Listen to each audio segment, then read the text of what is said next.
हम जो खाना खाते हैं, जो भी कोई विकार करते हैं, चटपटे मीठे चटपटे खट्टे भोजन करते हैं और भी धूम्रपान करते हैं या कोई और व्यसन करते हैं, इनका कुछ अंश, सूक्ष्म अंश, इनकी महक, जैसे आप किसी लोहे या तांबे की चीज को मुख में देते हो तो उसका एक अलग से टेस्ट आता है, वो सूक्ष्म टेस्ट होता है उसका।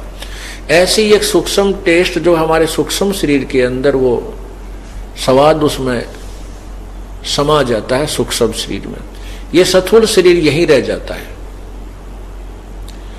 और वो सूक्ष्म शरीर ऊपर जाता है, उसको तपतशिला के ऊपर गर्म किया जाता है। उसमें जीव मरता नहीं,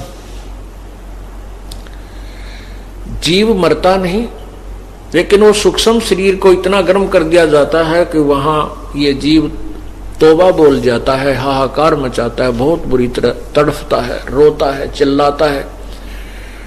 और वहां पर जैसे खील बूनते हैं बड़बूजे, ये इस प्रकार वो प्राणी उस तपतशिला के उस तवे पर ऐसे उछल कर गिर पड़ता है। उसको पीड़ा होती है, जब मचलता है फिर गिरता है। उसमें से वो काल बलि 1,00,000 मानव शरीरधारी प्राणियों के सूक्ष्म शरीर से वो गंध निकालता है जो उसने सारी उम्र में ये जो भी टेस्ट स्वाद करे। और फिर उन 1,00,000 मानव शरीरधारी प्राणियों के शरीर के मैल को प्रतिदिन वो आहार करता है, खाता है। ये उसका आनंद है, ये उसको उसका आहार है, बहुत टेस्ट आता है उसको। अब जैसे मुर्गा खाते हैं, बकरा बनाकर खाते हैं, मुर्गे और बकरे की तो जान चली जाती है और वो खाने वाला उसका आनंद बनाता है, ऐ तेरा भला हो यो। तो ऐसे ही यहाँ का व्यवहार है। ये काल बलि 1,00,000 मानव शरीरधारी प्राणियों को प्रतिदिन आहार करता है। और ये काल ब्रह्मा विष्णु महेश जी के पूज्य पिताजी हैं और ब्रह्मा विष्णु महेश जी की माता दुर्गा है, अष्टंगी है, प्रकृति देवी है, इसी के नाम है। इस कालबली ने अपने तीनों पुत्रों को यहां 3 लोक की बागडोर संभाल रखी है। रजगुण ब्रह्मा जी को बनाया है, सतगुण विष्णु जी को, तमगुण शिव जी को। इन तीनों भगवानों के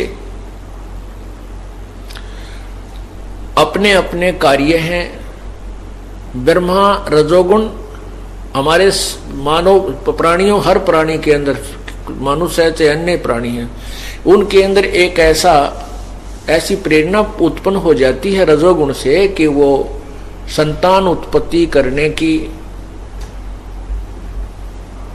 जो है ना चेष्टा करता है, उसको बहुत ज्यादा प्रेरणा बन जाती है।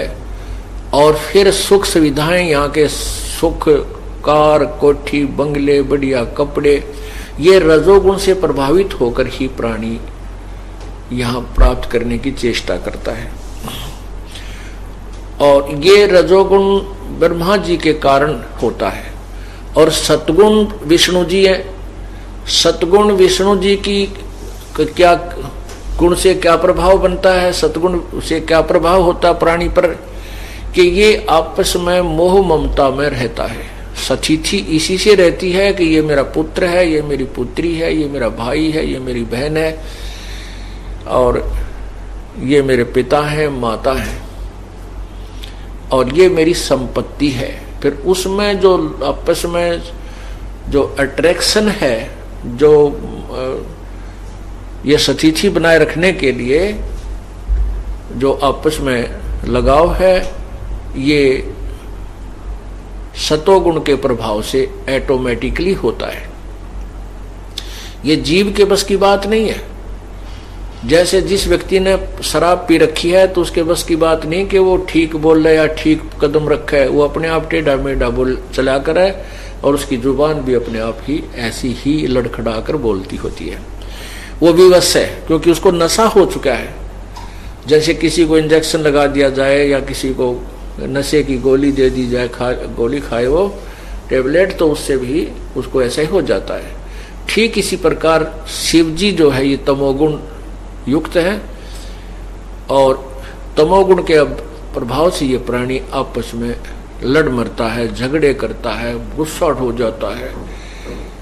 और ये काल ने तमोगुण भगवान शंकर को इस 1,00,000 मानव प्राणीधारी प्राणियों को मारने की ड्यूटी दे रखी है।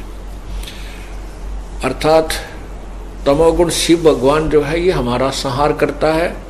रजगुण ब्रह्मा से हमारी सृष्टि होती है, जीव उत्पत्ति होती है, और विष्णु सतगुण से सतिथि होती है, यानी मोह ममता से हम एक दूसरे के साथ यहाँ जकड़े रहते हैं, अंतिम मर ही जाते हैं, लेकिन ममता अपने परिवार या संपत्ति से समाप्त नहीं होती।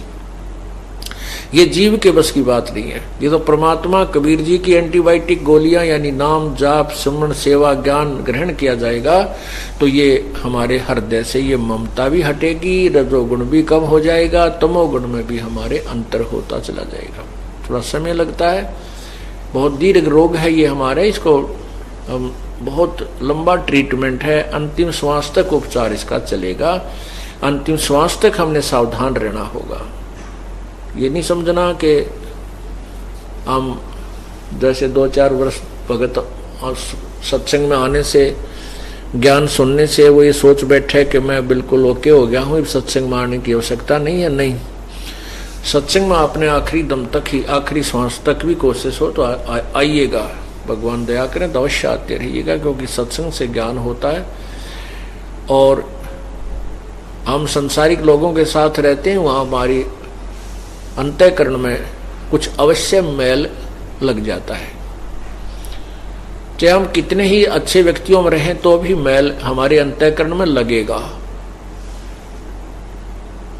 जैसे कितना ही अच्छा बढ़िया कोठी बना रखी हो, चिप्स का उसके अंदर फर्श डाल रखा हो, दरवाजे खिड़की बंद कर दिए जाएं और अंदर मेज 1 हफ्ते के बाद आकर खोलोगे तो मेज पर फिर भी बहुत जो है मैल जमा मिलता है। इसी प्रकार सत्संग में न आने से आपके अंतःकरण के अंदर मैल अवश्य लग जाता है, तो उसको साफ करने के लिए, पोछा मारने के लिए हमें सत्संग के वचनों की आवश्यकता पड़ती है। ये अवश्य लगाना चाहिए, अवश्य आना चाहिए।